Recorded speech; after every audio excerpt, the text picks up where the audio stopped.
तो गिलास में कैसे पानी पी लिया हमारा? अरे आपने सब किया, हमने पिया। क्यों पी लिया? क्यों?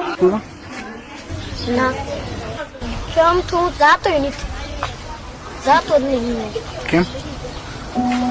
बताओ മണ്ണാപ്പേടി, പുലപ്പേടി, പറപ്പേടി കേരളത്തിലുണ്ടായിരുന്ന 3 പേടികളാണ്. പണ്ടത്തെ കാലം എത്ര ശാന്തസുന്ദരമായിരുന്നു, എത്ര നിർമ്മലമായിരുന്നു എന്നൊക്കെ പലരും സിനിമകളിലൊക്കെ ഇങ്ങനെ പറയുന്നത്, സിനിമയിലല്ല ജീവിതത്തിൽ പോലും പറയുന്നത് കേൾക്കാം.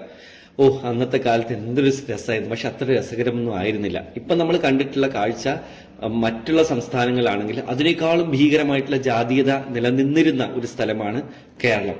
അതായത് ഉയർന്ന കുലജാതർ എന്ന് പറയപ്പെടുന്ന നമ്പൂതിരി, നായർ ഈ തറവാടുകളും അതുപോലെ താഴ്ന്ന ജാതി എന്ന് വിശേഷിക്കപ്പെടുന്ന മണ്ണാൻ, പുലയൻ, പറയൻ ഇവർ തമ്മിലുള്ള ഒരു ഡിങ്കോൾഫിക്കേഷന്റെ കഥയാണ് മണ്ണാപ്പേടി, പുലപ്പേടി, പറപ്പേടി.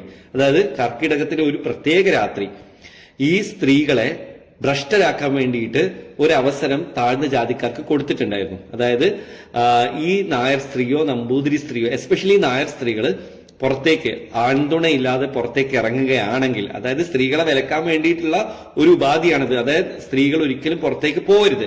അഥവാ അങ്ങനെ പോവുകയാണെങ്കിൽ ഈ മണ്ണാന്, പുലയന്, പറയും ഇവർക്ക് തൊടാം.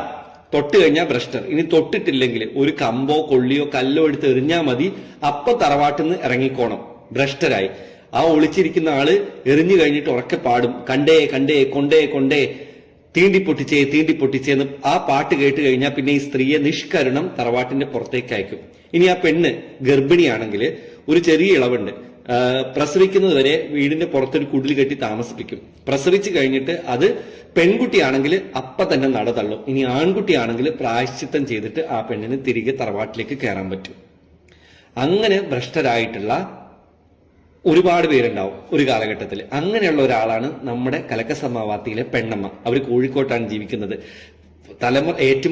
കോട്ടയത്തെ ഏറ്റുമാനൂരിൽ നിന്നും ഭ്രഷ്ടയായിട്ട് അവരുടെ പെരുമുത്തശ്ശി ഭ്രഷ്ടയാക്കിയ ആ പെരുമുത്തശ്ശിയുടെ താവഴിയിലെ ജാതിഭാരം പേര് ജീവിക്കുന്ന പെണ്ണമ്മയുടെ കൂടെ കഥയാണ് കലക്കസമാവാത്തി. അപ്പൊ ഈ കലക്കസമാവാത്തി വായിക്കുന്ന സമയത്ത് നമ്മുടെ കേരളത്തിൽ നിലനിന്നിരുന്ന ഇത്തരം ഭീകരമായിട്ടുള്ള വ്യവസ്ഥകളെ കുറിച്ചുകൂടി നിങ്ങൾക്ക് അറിയാൻ പറ്റും. ഞാൻ എപ്പോഴും പറയുന്ന പോലെ എന്റെ പുസ്തകങ്ങൾ ഒരിക്കലും ഫിക്ഷൻ അല്ല, അതിൽ റിയാലിറ്റി ഉണ്ട്. ഒരു 70% റിയാലിറ്റി കൂടി കൂട്ടിക്കലർത്തിയിട്ടാണ് ഞാൻ എപ്പോഴും എഴുതാറുള്ളത്. അപ്പൊ ഈ പുസ്തകം മറ്റന്നാൾ നിങ്ങളുടെ കൈകളിലേക്ക് എത്താൻ പോവാണ് ഇൻഷാ അല്ലാഹ്. അപ്പോൾ ആദ്യ പതിപ്പ് തന്നെ വാങ്ങി വായിച്ചിട്ട് നിങ്ങളുടെ അഭിപ്രായം എപ്പോഴും പറയുന്ന പോലെ അറിയിക്കണം.